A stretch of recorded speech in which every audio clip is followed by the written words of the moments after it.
नमस्कार, मैं हूं आपके साथ पूजा दुबे। एमपी भारत देख रहे हैं आप। बुलेटिन की शुरुआत करेंगे, लेकिन सबसे पहले एक नजर हेडलाइंस की ओर। नगर निकाय चुनाव और पंचायत चुनाव को लेकर राजनीतिक पार्टियों की तैयारियां तेज। बैठक और प्रशिक्षण चुनाव मंडल का काम शुरू। सज्जन सिंह वर्मा ने शिवराज सरकार पर साधा निशाना। कहा, सरकार का अब तक का 11 बार लोन लेना बताता है कि सरकार का खजाना खाली। मंदसौर के जवान गोवर्धन सिंह सिसोदिया की सिक्किम में हुई मौत के बाद अपनी मांग पर अड़ा परिवार। सीएम ने दिया सहायता का आश्वासन। प्रोटेम स्पीकर ने होशंगाबाद का नाम बदलकर नर्मदापुर करने की उठाई मांग। इससे पहले भी ईदगाह हिल्स का नाम बदलने की भी कर चुके हैं मांग। राजधानी दिल्ली में किसानों के आंदोलन के सहयोग में उतरे प्रदेश के किसान। कृषि कानून को बताया काला कानून। अब खबर विस्तार से। नगर निकाय चुनाव और पंचायत चुनाव जैसे जैसे ही पास आ रहे हैं, चुनाव को ध्यान में रखते हुए राजनीतिक पार्टियों ने काम चालू कर दिया है। जबलपुर में भारतीय जनता पार्टी कार्यकर्ताओं की बैठक और प्रशिक्षण चुनाव मंडल स्तर पर शुरू हो चुका है। भारतीय जनता पार्टी मंडल स्तर कार्यकर्ताओं को चुनाव और सरकार की योजनाओं को जनता के बीच लेकर जाएगी, जिससे कि आगामी चुनाव में भारतीय जनता पार्टी को चुनाव में लाभ मिल सके। भारतीय जनता पार्टी का प्रदेशव्यापी कार्यकर्ताओं का प्रशिक्षण वर्ग का कार्यक्रम चल रहा है। इसी श्रृंखला में 2 दिवसीय 2 तारीख व 3 तारीख को एक प्रशिक्षण वर्ग गिरिराज किशोर कपूर मंडल में भी आयोजित किया गया। और जैसा कि हमारे ऋषि मुनि भी कहते हैं और सारा इतिहास कहता है कि हर व्यक्ति अपने जीवन में एक विद्यार्थी रहता है और हमें निरंतर कुछ ना कुछ सीखते रहना चाहिए। हम किसी भी मकाम पर पहुंच जाएं, फिर भी हमको कुछ ना कुछ सीखने की आवश्यकता होती है। हमारे सभी कार्यकर्ताओं में विनम्रता रहे, पार्टी की नीति रीति को अच्छे से जान सकें और जनता की सेवा करने जब जाएं तो उनके मन में बहुत प्रादुर्भाव हो, बहुत विनम्रता हो। इन सब बातों को विशेष ध्यान रखते हुए इस प्रकार के प्रशिक्षण शिविर लगाए जा रहे हैं। अल्प प्रवास के दौरान शाजापुर पहुंचे पूर्व कैबिनेट मंत्री सज्जन सिंह वर्मा ने भारतीय जनता पार्टी मध्य प्रदेश की शिवराज सरकार पर निशाना साधते हुए कहा कि मध्य प्रदेश की सरकार का खजाना पूरी तरह से खाली हो चुका है। सरकार पूरी तरह से कंगाल हो चुकी है। शिवराज सरकार ने अभी तक 11 बार लोन लिया है। इससे यह जाहिर होता है कि मध्य प्रदेश का खजाना पूरी तरह से खाली हो गया है।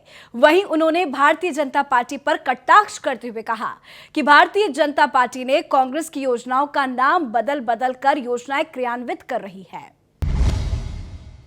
मध्य प्रदेश विधानसभा उपचुनाव में सर्वाधिक मतों से विजयी हुए रायसेन जिले की सांची विधानसभा क्षेत्र से नवनिर्वाचित विधायक डॉक्टर प्रभुराम चौधरी के रायसेन नगर में भव्य स्वागत समारोह आयोजित कर नवनिर्वाचित विधायक और नगर के सेक्टर प्रभारियों को सम्मानित किया गया।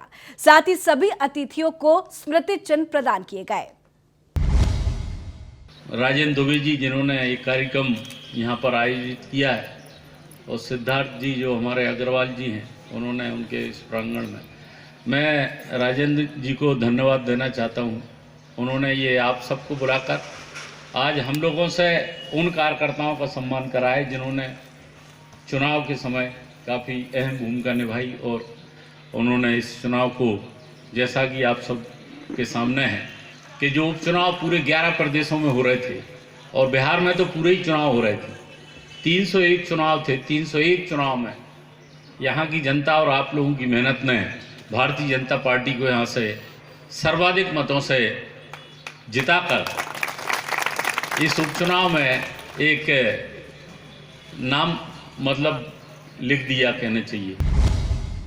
मंदसौर जिले के गुंज भेली गांव के जवान गोवर्धन सिंह सिसोदिया की सिक्किम में ड्यूटी के दौरान सड़क दुर्घटना में दुखद मौत के बाद जब जवान का शव गांव पहुंचा तो ग्रामीणों ने हाईवे को जाम कर दिया। ग्रामीणों ने जब जाम लगा दिया तब मौके पर प्रशासनिक अधिकारी और पुलिस बल पहुंचा, लेकिन बात नहीं बनी। तब बीजेपी विधायक यशपाल सिंह सिसोदिया मुख्यमंत्री शिवराज सिंह चौहान का संदेश लेकर पहुंचे और उन्होंने आश्वस्त किया कि जो भी मांगे हैं उन्हें पूरा किया जाएगा। रायगढ़ की कलेक्टर ने निलंबित प्रकरण के चलते संबंधित अधिकारियों के साथ खुद पर भी जुर्माना लगाया है। आपको बता दें कि जिले में विधानसभा उपनिर्वाचन के कारण कई विभागों में मुख्यमंत्री हेल्पलाइन सहित कई शिकायतें लंबित थी। सभी लंबित शिकायतों के समय से निराकरण न होने पर सभी विभाग प्रमुखों पर जुर्माना किया गया, तो उसी समय अपनी जवाबदारी तय करते हुए खुद पर भी 100 रुपए का जुर्माना लगाया, जो खुद के वेतन से काटा जाएगा। मध्य प्रदेश में इन दिनों प्रोटेम स्पीकर ताबड़तोड़ हिंदुवादी बयान को लेकर चर्चाओं में बने हुए हैं। रामेश्वर शर्मा ने गुरु नानक जयंती पर भी भोपाल की ईदगाह हिल्स का नाम बदलकर गुरु नानक टेकरी करने की मांग की है। अब राजधानी से लगे होशंगाबाद का नाम बदलकर नर्मदापुर करने की मांग भी उठा दी जा रही है, जिससे राजनीति भी गर्मा गई है। बता दें कि पूर्व में संभागीय मुख्यालय बनते समय संभाग का नाम नर्मदापुरम रखा गया, लेकिन अब फिर होशंगाबाद का नाम बदलकर नर्मदापुर करने की मांग स्थानीय स्तर से लेकर राजधानी तक उठने लगी है। लोग हमारे मोड़ा मोड़ी हमसे पूछेंगे तो हम क्या बताएंगे कौन होशंगा है। कम से कम ये तो बता सकते हैं कि अमरकंट से जो निकली है वो नर्मदा है, जिसका जल पीकर हम जिंदा हैं वो मां नर्मदा है, जिसके पानी से मध्य प्रदेश के खेत और खलिहान लहलाते हैं वो मां नर्मदा है, और जिसकी जीवन रेखा मां नर्मदा है, उसके नाम से अगर नगर पुकारा जाएगा। हालांकि सरकार ने वहां नर्मदापुरम संभाग बनाया है, लेकिन वहां के नागरिकों ने मांग शुरू कर दी है कि होशंगाबाद का नाम परिवर्तित करके नर्मदापुरम के नाम से ही पुकारा जाए। बैंक खातों में गड़बड़ी होना कोई आम बात नहीं है। मामला शाजापुर के भीलवाड़िया का है। राम कुंवर बाई नाम की महिला का खाता बैंक ऑफ इंडिया में है। महिला का कहना है कि मेरी बेटी की शादी में शासन द्वारा बेटी के कन्यादान के लिए 51,000 रुपए आए थे। बैंक अधिकारियों द्वारा खाते से छेड़छाड़ कर 51,000 रुपए किसी और के खाते में ट्रांसफर कर दिए गए, जिसके बाद महिला द्वारा बैंक प्रबंधक को इसकी जानकारी दी गई। प्रबंधक का कहना है कि इसमें हमारी जवाबदेही नहीं बनती, मामले की शिकायत पुलिस थाने में करो। जिसके बाद मामले की शिकायत पुलिस में करवाई गई, तो वहीं पुलिस ने बैंक का मामला बताकर कार्रवाई से इनकार कर दिया। किसानों का आंदोलन देश के सभी किसानों को अपनी तरफ खींचता ही जा रहा है। इसकी एक बानगी गाडवारा के किसानों में देखने को मिली। भारतीय किसान संघ दिल्ली में हो रहे किसानों के आंदोलन के पक्ष में गए हैं और साथ ही अपनी समस्याओं को लेकर जिला कलेक्टर के नाम ज्ञापन सौंपा है। इनका कहना है कि विगत दिनों बिजली विभाग के अधिकारियों द्वारा लामबंद होते हुए हमारे किसान निरंजन सिंह गुर्जर के खिलाफ झूठी रिपोर्ट थाने में दर्ज करवाई गई है, जिसकी किसान संघ न्यायिक जांच की मांग करता है। अगर मामले पर कार्रवाई नहीं की गई तो किसान संघ उग्र आंदोलन करने से पीछे नहीं हटेगा। उस प्रांगण की भारतीय किसान संघ ने पर्याप्त जांच कराई है और उस जांच में भारतीय किसान संघ के पास में उस संबंधित कृषक परिवार के द्वारा नाजायज उसे फंसाया गया है, ऐसा आवेदन प्राप्त होने के बाद उस घटनाक्रम के साक्ष्य उपलब्ध कराए गए हैं किसान संघ को। उन घटनाक्रम के साक्ष्य और उस आवेदन को ध्यान में रखकर भारतीय किसान संघ उक्त FIR में जिस घटनाक्रम बिजली विभाग ने यहाँ पे पंजीबद्ध कराया है उसकी न्यायिक जांच करने की भारतीय किसान संघ मांग करता है। पड़ोसी निरंजन पटेल के पर झूठा बिजली विभाग द्वारा जो प्रकरण बनाया गया है उसके खिलाफ में हम सरपंच संघ साईंखड़ा की तरफ से आज हम थाना प्रभारी जी के पास अपना शब्दों के द्वारा ज्ञापन देने आए हैं कि उस पर जो भी हो, अगर उसकी फ़ोटो गाडरवारा राधा स्वामी लाला तेल वाले के यहाँ ATM के यहाँ अगर वो उस समय था तो किस आधार पे इधर मुकदमा उसके ऊपर दर्ज किया गया है, और अगर सही अगर जांच नहीं होती तो आज ये साईंखड़ा स्तर पर है, फिर जिला स्तर पर जाएगा और सरपंच संघ पूरे मध्य प्रदेश में ईंट से ईंट बजा देगा।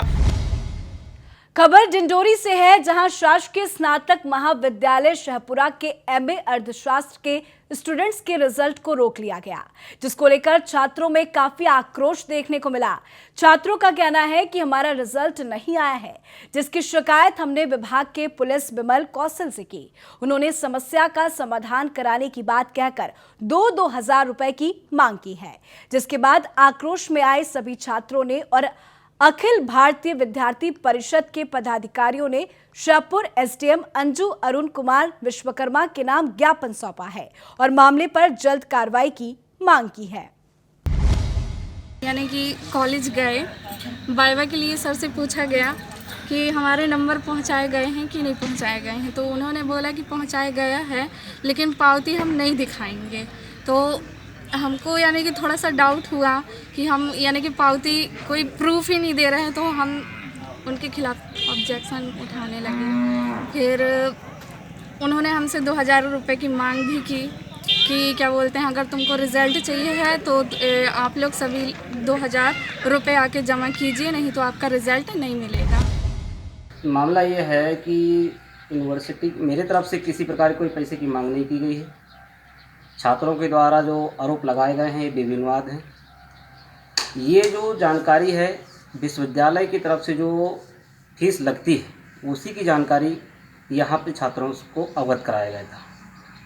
क्योंकि जो टर्म एंड वाइवा होता है इसके मार्क्स महाविद्यालय की तरफ से यूनिवर्सिटी को पहुँचा दिया गया है और परीक्षा नियंत्रक से हमारे संस्था की तरफ से वार्तालाप हो रहा है और वहाँ जो परीक्षा नियंत्रक है विश्वविद्यालय में उन्होंने सोमवार को बुलाया है, क्योंकि वह भी अवकाश में है शायद। इसी के साथ एमपी भारत में फिलहाल इतना ही। तमाम खबरों के लिए देखते रहिए एमपी भारत। नमस्कार।